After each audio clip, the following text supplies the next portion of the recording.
I look at this module as a combine. That's all it does, harvest energy. Just like our combines go out and harvest the corn that we grew.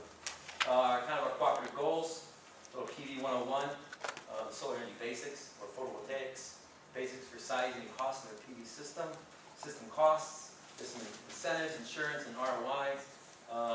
And then ISEC financing models, which we've kind of like eliminated that a little bit. And then some install projects, and we'll take some questions and comments after that. So here's kind of our model. You can go to the, so we're cooperative, we're owned and democratically managed by the workers and owners. We treat managers considered as workers and the firm.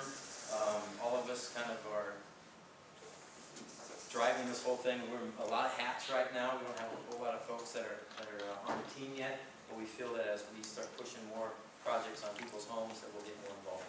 All shares are held by the workforce with no outside consumer owners. And each member has one voting share, and the majority of the workforce owns its own shares, and the majority of the shares are owned by the workforce. So we're kind of an organization that we stay kind of tight. And we want to make sure that everybody's equally involved in this organization, and very, very transparent as well. So, here's our management team. Right now, Kimberly Dickey is the president.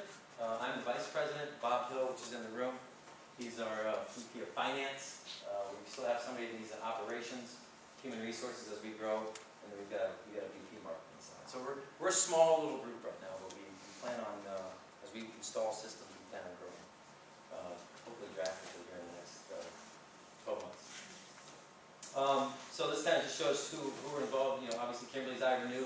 I'm also president of ISETA, the Iowa Solar and Small Wind Energy Trade Association. So, we created this association to not only education and public relations and policy, but also a place where electrical contractors can go to and learn about the trades, learn about DC power, learn about photovoltaics. And what I've learned is, for us to be successful in this, we all need to band together.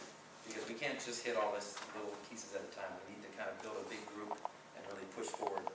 Because, like I said, we've got some challenges, and there's other players in the energy market that make it somewhat difficult. So we've got to band together and really streamline all of our resources to really make a push for this thing. Because not a lot of people know about solar, so the more people you can get involved in it, the more we can spread the word. Okay, next slide. This is our solar meter. Okay, so our goal is 2.5 megawatts. Right now in the state, we have probably almost 2 megawatts of installed capacity.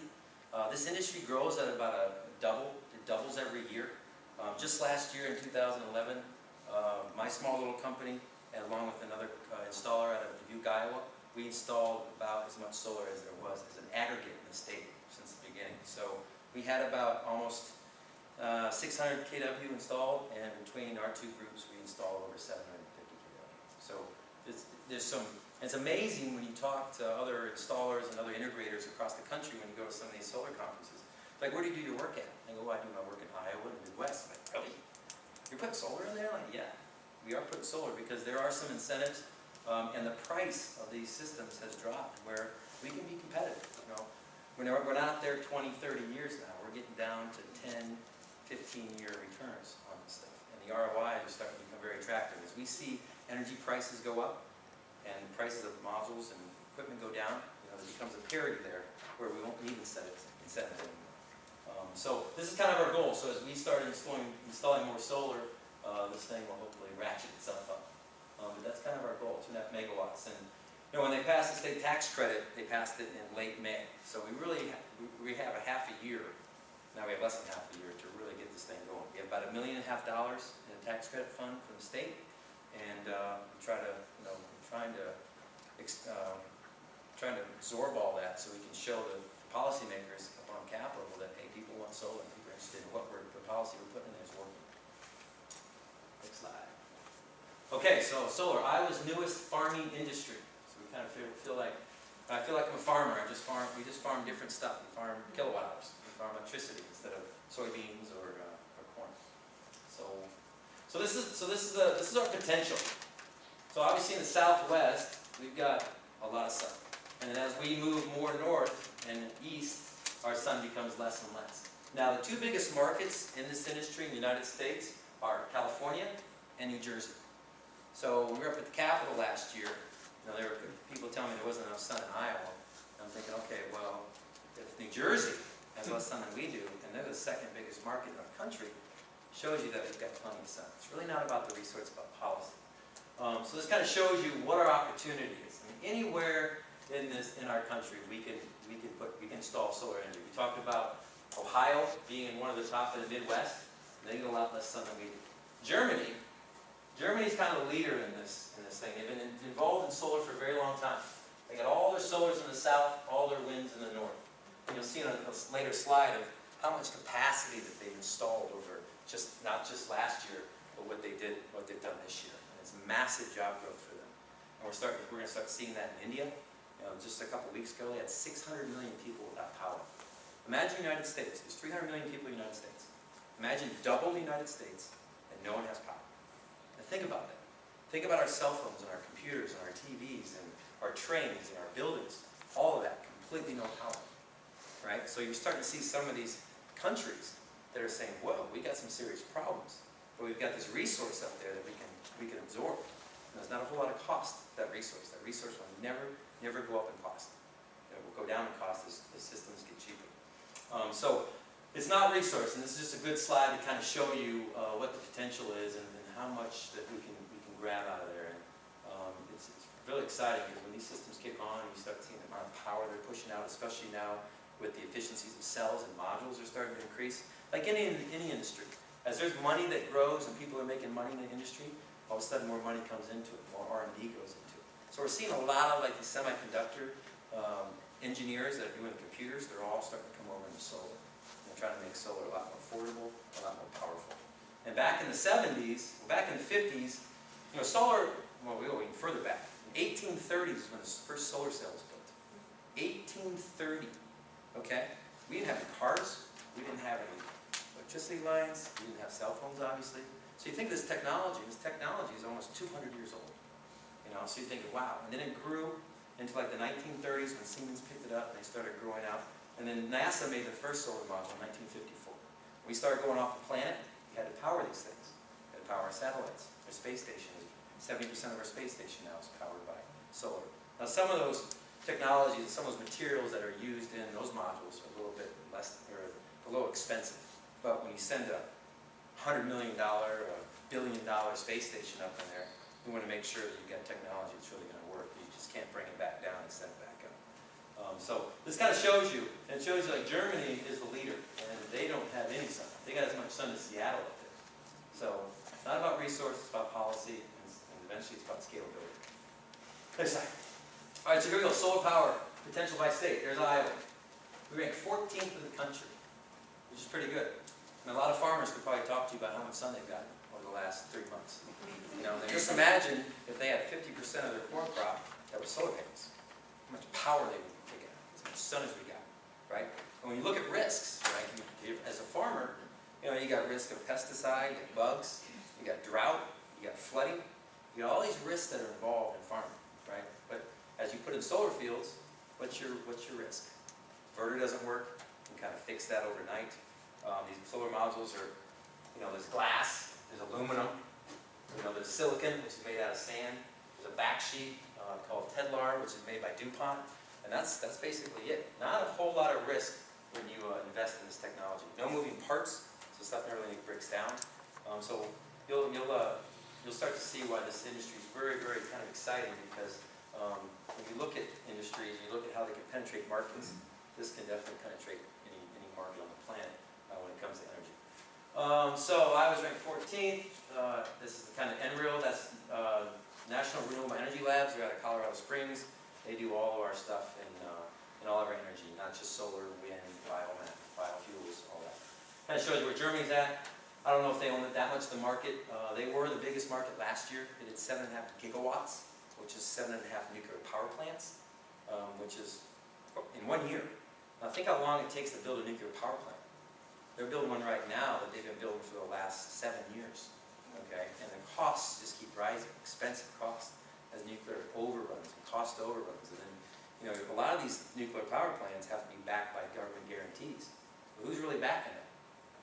The taxpayers backing it, right? So it's these costs over. So you see the solar, you're thinking, wow, we put 7.5 nuclear power plants in 1 year, and you know, there's not a lot of risk and a lot of huge benefit. So that just shows you solar installations in 2011, 7.5 by Germany. There's 80 million people in Germany, and we did 1.85. So next slide. So this is US PV installations. So we had a record, like I'm saying. So if you see this, 2005, we were almost, you know, up here in about half a megawatt, and then we start climbing. You know, and here's the recession. Recession hits, right? In September 2008, and look at the growth in this industry. Now this is broken up by quarter. Now in 2011, you saw a really big jump, is because we had a tax grant that went away. So 30% off the gross, you'd actually get cash from the government. Now it's back to the tax credit. There's not a lot of tax appetite out there because our country's still somewhat in a recession, and people are afraid to spend money right now. So there's not as much tax appetite. So the market kind of slowed down a little bit in early 2012. Now it's picking back up because prices are still dropping, and people are starting to see real benefits of it. And, you know, people are just starting to finally relearn about solar. So big push at the end of the year. It's interesting, you know, when you're in the market, you hear about you know, there's things going on with China and how they supplied and they were dumping things. And you know, we supply about 7% of the world's solar modules. China supplies 80%. So if you got somebody supplying 80% in a market and you're only supplying 7%, how are you supposed to beat them on price? It's hard to beat because you know our country's really not going out there and selling to the world. We're trying to sell, you know, a lot domestically. So the Chinese are way ahead of us. It can be a little frustrating because this industry is a lot about manufacturing as well, not just installers and integrators, but we need manufacturing.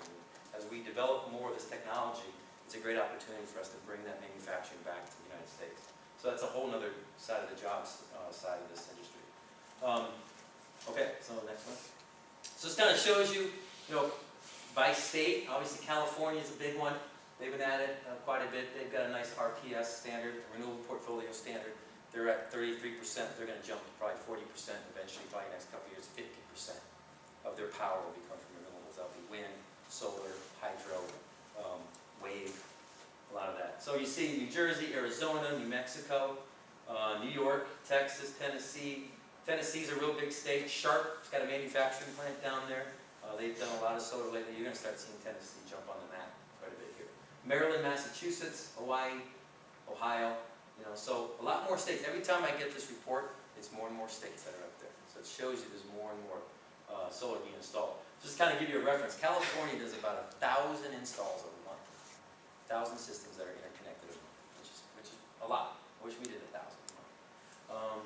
So this kind of breaks it up in residential, commercial, and utility. Utilities made a huge jump. Finally, the utilities have looked at this technology and like, wow, it works. You know, maybe we should invest into it. And so you're starting to see big fields like Mid-America. They've invested in 3 solar plants, right? And that's a total of almost $1 billion a piece. You know, and that's in Jersey, that's in Arizona, and that's in California. Well, why isn't it here in Iowa, right? I mean, we've got the resource, we've got the transmission, we've got the ability to install it as well. So, you know, it's interesting to look at some of the utilities and where they're putting their monies, and it'd be nice if they did business in our own communities to put the money back into our communities, to put solar back in. Next slide. All right, do you want to take this over? Good. All right, to generate electricity in the United States, this is kind of your slide. We always talk about like the land surface. So the power, our whole way of life, will take 7% of our land surface, right? 7%, that's it. They always talked about, there's a guy that we've been meeting with, he's been in the solar industry for 30 years. And it used to be 2 miles by 100 miles. And now these modules have jumped up in wattage. Back in the 70s, these used to be like 100-watt modules. And these cost $21 a watt. So imagine this being 2.5 times less, and it costs $21 a watt. So if you were a 100-watt module times $21, that's a $2,100 module, right? This thing today will cost you like 90 cents a watt. 240 watts times 90 cents. So it's 20 times less costly today. And that price is going to keep dropping down. We're going to see module prices this year, probably the end of the year, at 50 cents, 60 to 50 cents. And as it scales even more, as India and China grow out, they're growing their domestic market. You're going to see module prices down to 30 cents. You know, until that parity's met, and then you'll probably see our module prices bump back up because energy keeps getting more expensive, and we'll just follow that. So we could do it on rooftops, obviously, parking lots, sides of buildings, and we have enough of built infrastructure out there where we start covering this stuff up. We can easily power our way of life, absolutely. Okay, next slide. I'll just point out a couple of things, since it is one slide. Perfect.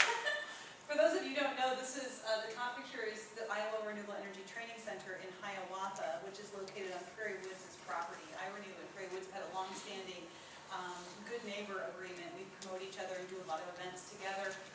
So that's our training center, and it is exactly that. It looks like it's a garage, but inside you can see sort of the nuts and bolts inside is where we've held hands-on training for people who are interested in getting in the trade, and also homeowners who just want to get their hands dirty. Installing solar PV on the roof, which is on the left side up there, and then also we have 2 different solar thermal systems that are installed there as well. Coming up, just to qualify this though, is that it is completely off-grid, it is not interconnected, and as a result of that, we're constantly generating more electricity than we actually need. So it essentially gets dumped, unfortunately, but we've come up with a really innovative way to use that excess energy and tie in Prairie Woods for some on-site renewable energy for them. On the back side of the training center is their kitchen garden. And we put our heads together and we thought, you know, we could help them extend their growing season by utilizing a root zone system and taking the heat from our Renewable Energy Training Center and applying it in a hoop house, greenhouse setting for them so that they are not limited to 3 months a year of on-site fresh organic vegetables. They can come in at, as early as February or March and extend the season through November, possibly into December. And if we have another non-winter, essentially there'll be year-round production there, feeding not only the staff but also guests who come for intensives. And every day they've got something going on at Prairie Woods. So that's a really exciting workshop we're holding on October 4th. If you go to their website and you're interested in participating, feel free to sign up. This is Eric Forrestman, one of our board members with iRenew, longtime board member. He's also an engineer at the University of Iowa. Was also instrumental in working on the solar design at the facilities building. And then these are 2 iRenew business members. Well, they're both iRenew business members who help lead our workshops. So we bring in the experts when we do our workshops. And they're also, I think, members of ISETA as well. So that's the relationship between iRenew and ISETA. We're promoting each other and helping with education, but also making sure that we bring the trades that are qualified and have the workmanship to pass on that hands-on education as well. It's pretty cool little place. Yeah, it's amazing, like you put these systems up and you give certain estimations and they just keep blowing away the estimations. And we've got a system up in an REC down here in Mount Pleasant. They got 100 kW, it's about 10,000 square foot system. And it's producing more than what the Iowa Energy Center even thought it would. So, and the thing turns on, it's faced west, and it turns on at 7. Once that sun comes up, the thing turns on. And it's facing west, the sun's up on the east. It was interesting, the first time they put it in, DC coming in is a real high-pitched frequency because it's direct current, and they didn't really think we had it interconnected the right way. So I had to go all the way down there and I'm looking at this huge, like 4,000 pound inverter. It's probably 8 feet by 8 feet wide by about almost 3.5 feet thick. And I'm sitting there thinking, it's like, just coming in really heavy, and then it comes out on the AC side at 60 hertz, like what the utility guys are used to. So he wasn't really sure if we had it hooked up. So you've got these little readouts on them. You've got these little LCD readouts that you can just check out. It runs through like how much CO2, how many watts, amps, volts, and kilowatt, how many watts. So I walked up there and I'm like, man, this thing sounds kind of loud. And I was like, okay, the sun's over there, the array's facing there. It's a 100,000 watt system, and it's about 8:50 in the morning. And it was doing like 30,000 watts, which could probably be pound at that time during the day where people are still getting up and not a lot of stuff's on. That thing's probably pounding 30 or 40 homes at that time, just cranking it out. And the cool thing is that we set it for their peak demand. So during the summer months when their air conditioners come on, and we set it where we're going to offset that, And when you have meters, when you have the old school meters, you got the turnaround, right? Well, as solar starts to ramp during the day, your meter spins, and then when it starts ramping, it slows down, and it starts to quiver, and if you're producing more, it spins backwards. Well, as their air conditioners kicked on, in August last year, their meter was just stuck there. And I got a call from the GM, he's like, our meter's stuck, you guys fit this the right way. I'm like, yes. So every couple months I call down there and see how they're doing, and this thing's cranking out. The neat thing is too, is now we have the internet, so we can monitor these systems, and we can pull them up real time and actually see what our systems are doing. So it's neat to understand, kind of where this industry's headed. So world comparisons of installations. All right, so Germany last year, 7.5 gigawatts. They're on track right now to probably do 8 gigawatts, which is to understand how big that number is just really large. In June of this year, they put in 1.8 gigawatts. They put in 1 month what we installed in a year last year. In 1 month. So 7.5 gigawatts, or 1.8 gigawatts, is 7.5 million modules. 7.5 million, 30 days. Imagine how many people it would take to put that in. If you do a calculation of, say, 75 modules on 3 guys a day, 30 days, it's about 34,000 jobs. All right, now you're probably not going to put in that many modules. You're probably going to put in more like 35 to 40 modules, depending on what type of application you have. It's ground mount, or it's a racking on a flat roof, or it's single standing seam. So China's going to go from a 2 gigawatt to a 10 gigawatt market this year.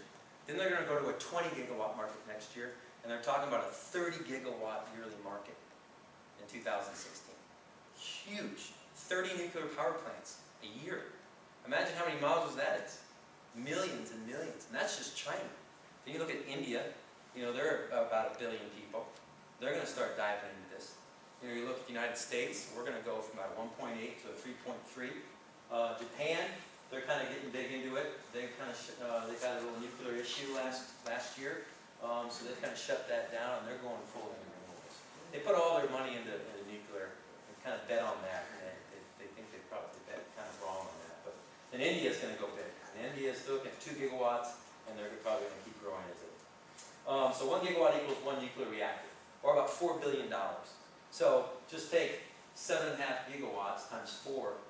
You're looking at 30-some billion that Germany installed last year. I mean, think about how many jobs it is. I mean, the investment. But the solar doesn't have as many operating costs as the nuclear. Right. And the waste. Right. Very high operation costs. Well, you look at all of our traditional generations, we always have to keep putting energy in to get energy out. Coal, you got to dig it out. You got to put it on a train, you got to ship it, you got to pull that off the train, you got a big, huge bulldozer that pushes into a grinder. So you got to keep pushing energy into these traditional resources. And those resources are getting less and less. So what happens when you have less resource? And if you start moving more into electricity, that resource gets eaten up. Like our transportation sector is about 40% of our economy. It's 40% of our drag on energy. Now as we start going more electric, well, how much coal do we have left? If we start moving 40% of that into, the other 40%, which is our homes and our buildings, that's about 40% as well. So if we make this shift off of oil and more electricity, how much more natural gas do we have to frack out of the ground? And how much is actually natural gas compared to coal? It's a lot lighter, takes up more space. You're digging out of the ground. And natural gas has made a huge jump in the market. Natural gas is kind of the reason why coal is on its decline, because of the fracking and because it's been low cost. I mean, this year we had a really mild winter, so we had excess in capacity. So our prices dropped all the way down to I think it was like $2.30 a BTU unit, which is really, really cheap. We've seen natural gas at $14 a BTU. And those type of resources are volatile, very volatile. Look at our gasoline prices today. Look what the hurricane did to some of the refineries that were shut down. Our gas the other day, I remember 2 weeks ago, I was buying $3.50 a gallon. Now I'm buying it at $3.80 a gallon. So constantly up and down, moving. If you install solar and it's Labor Day weekend, you're not going to see the cost of your solar Yeah. go up, Right. just because it's Labor Day weekend. Yeah. Next slide. Okay, so Germany set a new solar record. This is massive. Half their peaks they had, and it's really interesting because Germany's like, oh, we had a really sunny day. How about today? How sunny was today? Massive amounts of energy coming down today. So Germany was finally like, wow, we got a sunny day. And I think it was in May 26th is when they set this. And they had 22 gigawatts of power. 22 billion watts of power going out to the grid off the sun. That's massive. That's 22 nuclear power plants providing energy, right? But this is solar power, and it's free, right? There's no emissions from that. There's no energy input from that. So, and then we talked about the 1.8 gigawatts in June. So every building now that's built in Germany has to be net zero or positive zero. Has to put more energy out than it actually consumes. There's huge savings in that, massive savings in resources